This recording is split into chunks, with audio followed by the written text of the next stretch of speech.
By watching the advertisements at the beginning, you can help me to continue to help you with these free informative videos. Thank you. If you want to find all of them, you just go to genesispc.com, click on videos on YouTube, and you will find all my videos on Excel, Excel VBA, Access, Access VBA, and you just click on any of them, and there you go. Let me first explain what standard errors are. When you take a sample, let's say this is a sample, then you get different values, different measurements, different observations, and they have a certain spread that you calculate with the standard deviation. It can be all over the place. That's a sample distribution. But if you would repeat your sampling over and over again, the mean of those would differ all the time. If you would plot those, you get a sampling distribution. So if you happen to find this one in your sample, it could be that next time you would get that one, or that one, or that one. So how can we get an idea how much they can spread? That's not the standard deviation, of course. The standard deviation is just the standard deviation of the observed values.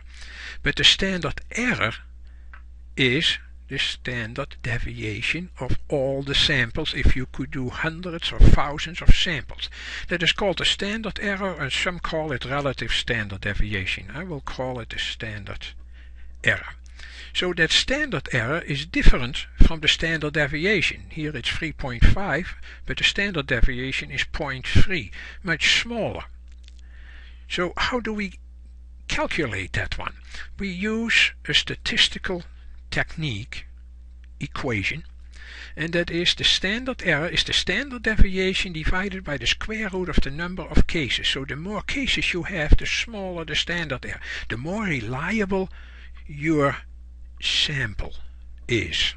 If you have a very small sample, it's a very unreliable mean that you find. So the means can vary, and we express that in standard error units. So 0 is the center of the distribution, but 1.1 to the right or 1.1 to the left is farther away from what you observed. So after some calculations you can find out that 1.96 times the standard error is 95% under your curve.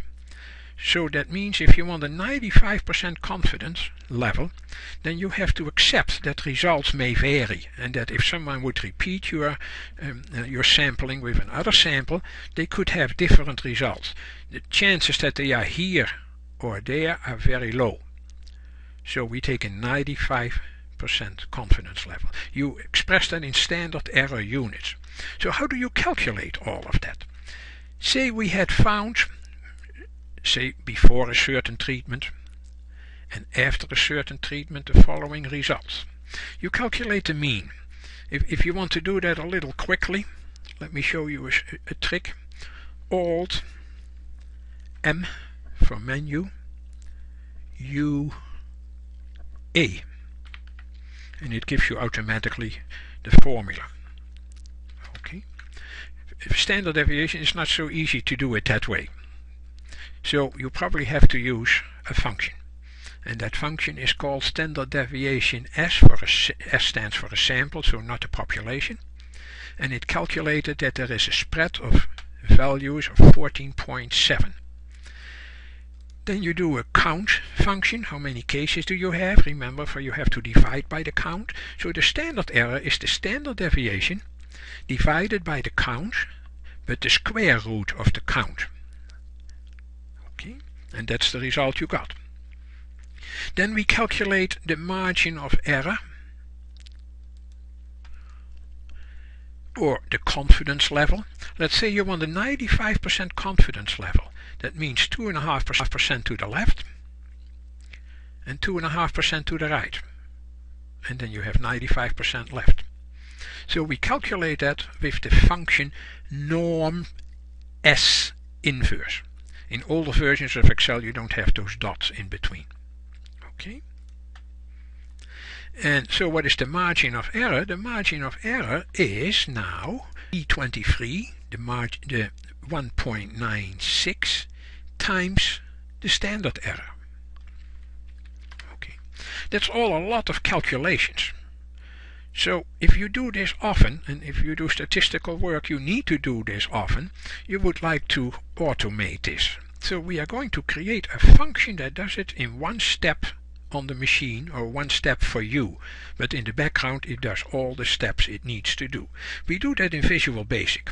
Alt F11 takes you to a Visual Basic, you insert a module there, I did that already, and you type the word function, and then the function the way you want to name it, standard error.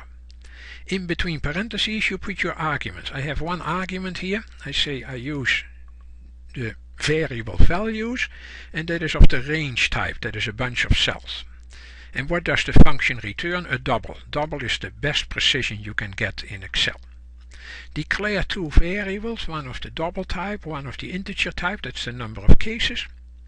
Calculate the standard deviation by using Excel's standard deviation function. So worksheet function dot standard deviation, open your parentheses, and then you take all the values that you passed on through that function.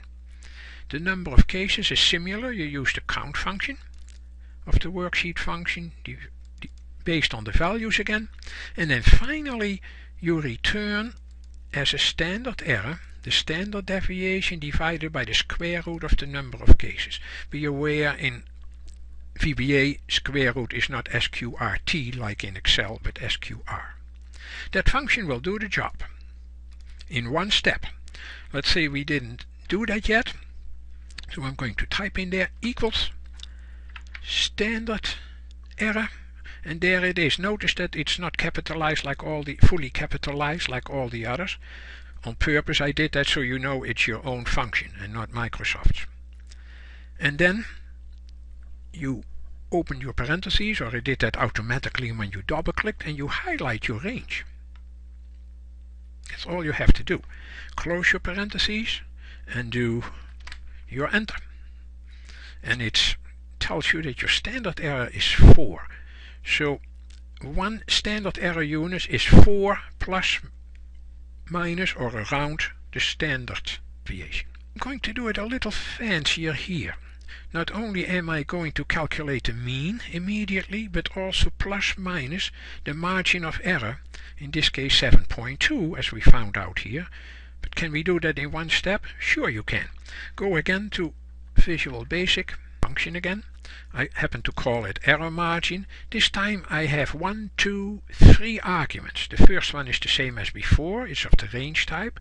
Then I use the variable DEC, invented on the spot, of the integer type. That tells me how many decimals do you want in your calculation.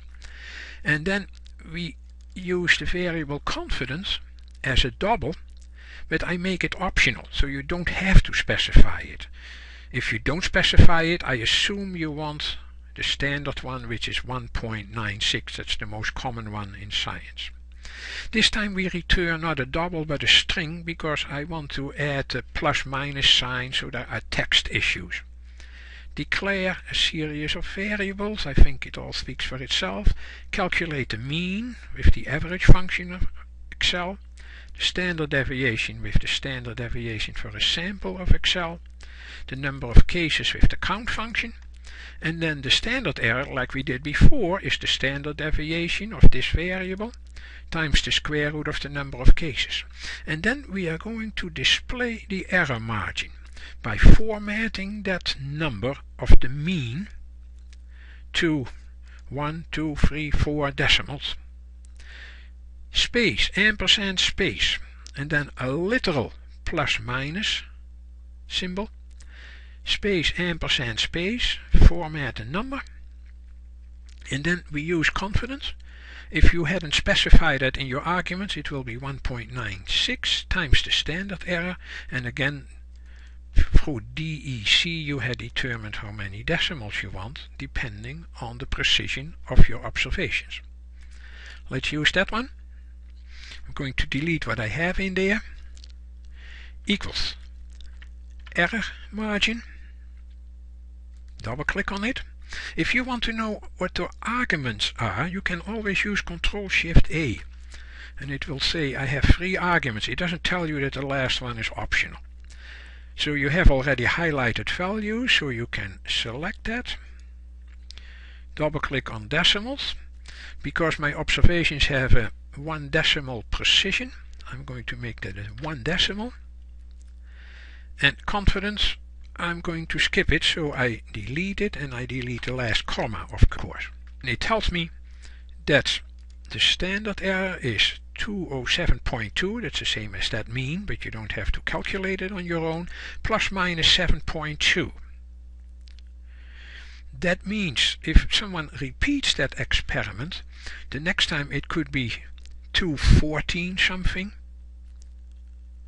or 199 something. If you want to know more about that issue, I did that in my book Excel for Scientists, or my CD-ROM for Scientists. And if you want to know more about Excel VBA, that is your help. Here is statistical analysis, that is a big section of the book and of the CD-ROM, and you will get much more on all these issues, for you will have questions left, I'm sure.